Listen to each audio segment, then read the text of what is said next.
Assalamualaikum warahmatullahi wabarakatuh. Perkenalkan, nama saya Uli Tiara Anjani, NPM 2021010129 dari Prodi Hukum Keluarga Islam kelas E semester 6. Di sini saya akan menyampaikan materi tentang substansi hukum Islam untuk memenuhi tugas mata kuliah Filsafat Hukum Islam. Langsung saja, yang pertama yaitu makna hakikat sesuatu menurut filsafat.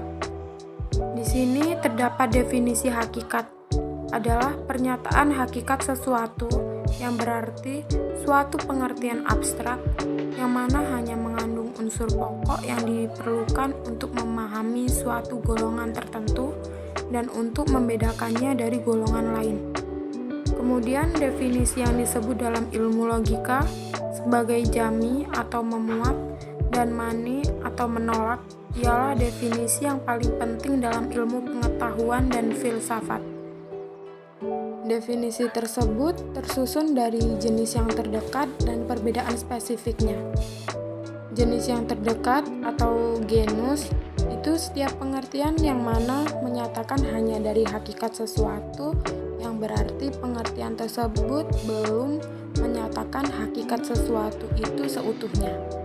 Sedangkan perbedaan spesifiknya adalah setiap pengertian yang membedakan golongan dari jenis genusnya, seperti membedakan manusia dari hewan. Kemudian yang kedua yaitu pengertian filsafat hukum Islam.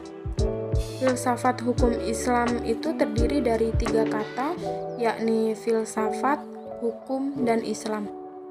Filsafat hukum adalah pengetahuan tentang pemikiran mendalam, sistematis, logis, dan radikal, tentang berbagai aturan yang berlaku dalam kehidupan manusia, baik aturan masyarakat ataupun bernegara. Kemudian hukum ialah peraturan-peraturan tentang perbuatan dan tingkah laku manusia dalam lalu lintas hidup. Secara ringkas, hukum itu berarti ketetapan. Kemudian Islam dapat diartikan juga sebagai agama yang dianut orang muslim yang berpegang teguh pada Al-Quran dan hadis. Adapun yang dimaksud dengan filsafat hukum Islam adalah setiap kaidah, asas atau mabda, aturan-aturan pengendalian masyarakat pemeluk agama Islam.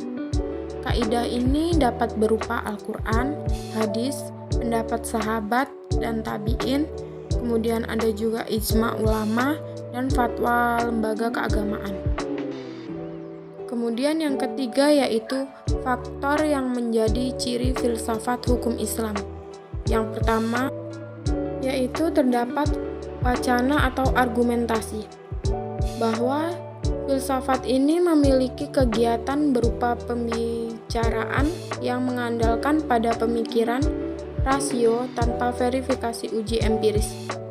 Yang kedua yaitu segala hal, yang berarti semua pembicaraan filsafat adalah semua hal yang menyangkut keseluruhan yang bersifat universal. Kemudian yang ketiga yaitu sistematis, yaitu perbincangan mengenai segala sesuatu dilakukan secara teratur mengikuti sistem yang berlaku sehingga tahapannya mudah diikuti. Kemudian yang keempat yaitu radikal, yang artinya sampai ke akar-akarnya, sampai konsekuensinya yang terakhir. Dan yang kelima yaitu hakikat, ialah pemahaman yang paling mendasar. Artinya, filsafat tidak hanya berbicara tentang wujud dan materi, tetapi berbicara juga mengenai makna yang hakikatnya terdapat di belakangnya.